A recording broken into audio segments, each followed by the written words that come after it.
His mind was empty and calm, the only sound that of his breathing.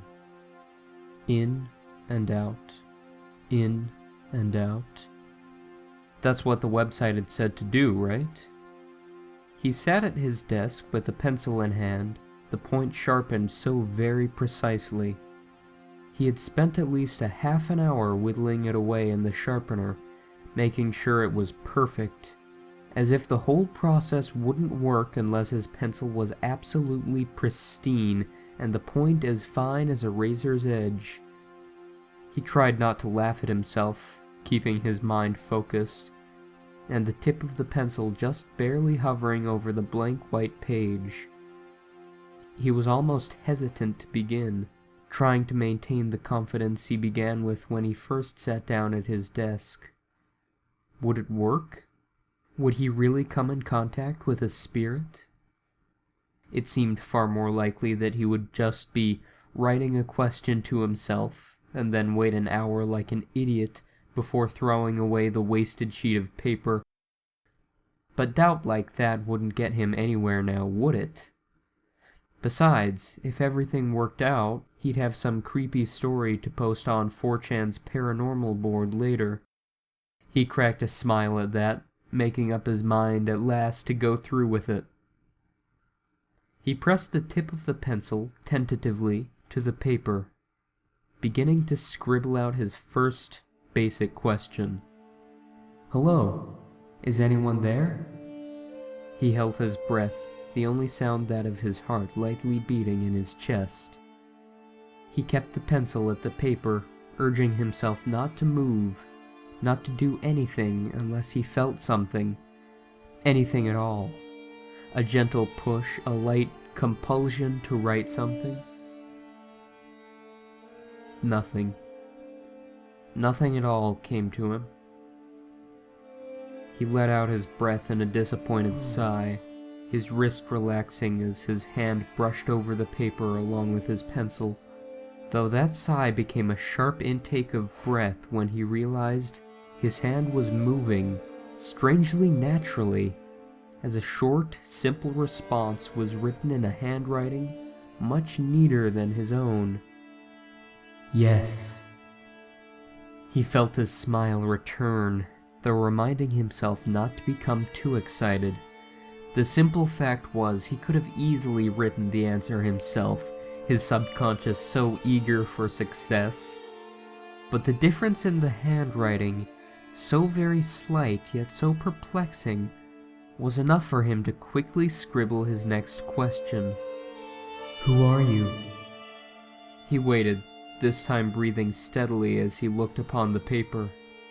He tried to keep his hand calm, yet his mind was running a mile a minute. Again he felt his hand begin to slowly scrawl with a mind of its own, his eyes watching every letter as they were brought to life by the graphite. "The girl buried in your cellar." He felt his jaw drop at this. He had expected a name, something simple or something mysterious, not some sort of too spooky answer like this. He knew he wouldn't write something like that. He would have kept it simple. Something that would keep him from having to worry about the dank, dark depths of the cellar that had been left untouched in a long time. Hell, he had moved into the house a few months ago and never even bothered to look very far into the dark pit that was his basement. Now it felt like his words were the ones being drawn out slowly, carefully, making sure to deliberately consider his next question before writing it. "How do I know this is real?" He smiled slightly, nervously, even as he felt the beads of perspiration appear on his forehead. He had to admit to himself, he didn't expect the entire thing to work, and even now he was skeptical. This was just his overactive mind surely playing tricks on him. Too many late nights reading creepypasta and watching shitty horror on Netflix. He would get some sort of half-hatched response to his question, no solid proof of some sort of ghost making him right. He was just psyching himself out. He believed that, even as he realized his hand had already written out a response. In the cellar, a green hat box, bear inside. He just reread the message again and again, a hand coming up to wipe away the perspiration on his forehead. This was becoming a bit too creepy for him. Sure, he should probably toss it away and just forget he ever tried this stupid shit. But something had him curious. He didn't really come up with that ridiculous hatbox thing himself, did he? No, he couldn't have. But at the same time, the idea that he actually made contact with some sort of ghost was even more ridiculous. He wanted to sit there and ponder the stupidity of it all night, but he couldn't. There was one way to find out. Flashlight in hand, he stood before the cellar door, the pencil and neatly folded paper in his pocket. He would run down, look around, see what was down there, and settle this now. If it was true, he would deal with the fact he actually contacted a ghost afterwards. But there was no point at all in getting worked up over something if it was just his imagination. Taking one last breath of cold, fresh air, he opened up the heavy metal door to the cellar, stepping down inside. He felt the wood creak and buckle underneath him with every step he took. Realizing just how ancient and rotted the stairs must have been, the pungent, musty odor of the dirt-floored cellar invaded his nostrils and caused him to choose instead to breathe through his nose. He shone his light around, thinking to himself just how stupid he would probably feel when he realized there was nothing down here. He would probably laugh when he realized just how creative his mind really could be when he wasn't trying, and how he braved this dark, cramped, odorous hole in the earth for no reason. He continued along this line of thought, just when the beam of his light fell across a round, green box. His heart sank, and he felt his mouth go dry. But that didn't mean anything. Perhaps he had seen it the previous time he had ventured down here during his initial inspection of the house when he first moved in. Yeah, that was it. He had seen it here and his subconscious remembered it, even though he did not. There wasn't going to be a bear inside. It was impossible. No teddy bear or any bear for that matter. That would be insane. That became his mantra as he found himself cautiously stepping closer to the box, his light trained steadily on it. There was going to be nothing in it, surely.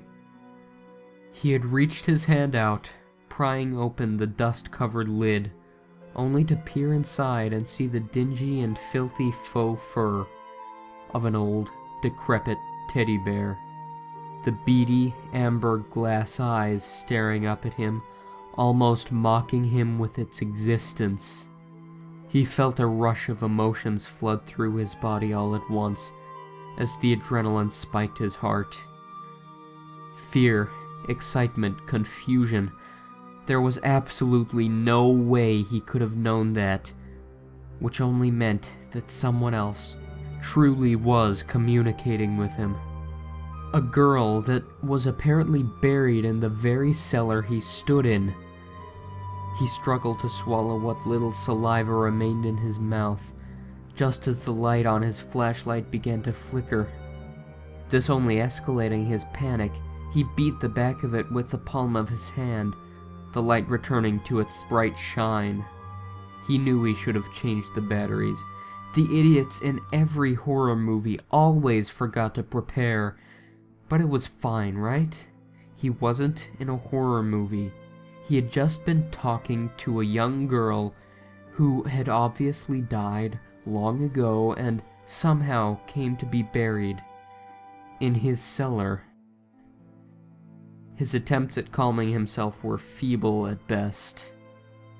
He brought himself to pull free the paper and pencil from his pocket, holding the flashlight in his mouth as his now steady hands began to write once more, trying to keep himself calm even as he periodically glanced over at the box containing the mocking bear.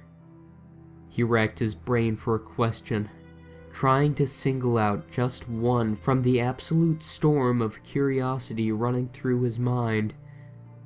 He singled one out at length, taking care as he scratched it out upon the paper. "Why are you here? Are you in peace?" He recalled in his mind how ghosts tended to haunt or inhabit a place when they had unfinished business or some shit. That was on every ghost hunting show out there, wasn't it? Some shit like that. He didn't know, but he remembered it somewhere. Maybe this girl needed something, some sort of help from the living world before she could achieve peace. He started to smile around the flashlight in his mouth, beginning to calm down as he let the familiar feeling of his hand writing for him slide over the paper. Man, what a story that would make. He could help a spirit achieve rest. Imagine him telling this to X, or his family, his friends. People would stop calling him crazy for his obsession with all this supernatural shit. He would definitely need to keep the paper. "Alone. Help me." He read the simple words as he took the flashlight from his mouth, making sure he read them correctly. The thought hit his mind firmly, and he cracked a grin as he shined the light over the hat box. How simple it was! This girl was still around for such a trivial reason. Regardless of why she came to be buried down here, all she wanted after all these years was her bear. That's why she told him about it. He felt as if he finally understood, and began to write his next question. "Where are you?" Maybe she was murdered? Someone tucked away the bear after burying the poor girl to try and hide evidence. He wasn't sure. Then again, he supposed it didn't matter. He still felt himself overwhelmed with the odd joy inhabiting him. He was actually talking to a ghost, and was going to set a soul to rest. Quite a long way from how he began the night, nearly pissing himself in disbelief. His eyes followed the tip of the pencil, even in the dark light, eager for the next response from his ethereal pen pal. "Hidden door. Dresser and back. Help me." He took a moment to try and comprehend the words, feeling as if he read them wrong. It seemed like the situation was only getting stranger and stranger. But he wouldn't let that stop him. He was drunk off his first genuine paranormal encounter, and by God, he was leaving this cellar with a story he could tell everyone. He stuffed the paper and pencil back into his pocket, snatching up the filthy old teddy bear rather hesitantly, screwing up his face at the unpleasant feel. It certainly wasn't the cleanest thing. He shone his light upon each wall of the cellar, walking by every bit of the damp, musty stone until he found what he was looking for. An old, rickety wooden wardrobe had been pushed up against a wall, its tall stature perfect for concealing a doorway. He looked upon his task with determination, placing the flashlight in his mouth again and using his hands to begin pushing the dresser aside. It took quite a bit of effort, but in no time at all he had revealed the secret door that the girl had surely spoken of. It was of an old, rusted metal, and there was a deadbolt slid across the handle and into its lock. He was so very close, and his heart beat with a mix of fear and excitement. He had to struggle a bit with the deadbolt, but managed to slide it open with a resounding clunk.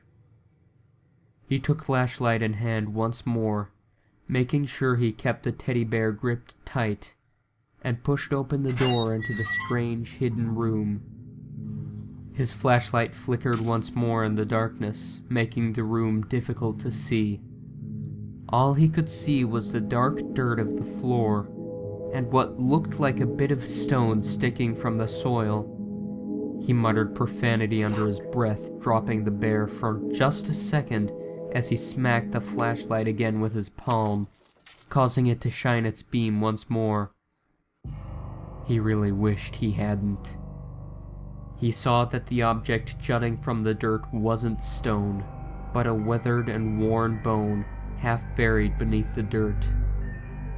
This wouldn't have been too terrifying, sure, except it was far too large to be that of a child's, as were the rest of the corpses, in varying states of decomposition scattered across the ground, all holding miscellaneous objects one could store or find in one's attic, basement, or cellar. The loud clunk behind him, followed by the sound of a shifting, creaking wardrobe behind him, helped him realize that perhaps not all spirits want to be put to rest. Some spirits just hate being alone. As he heard the sound of a light, childish giggle in the room, the flickering of his light finally faded into the beginning of a mute, final darkness.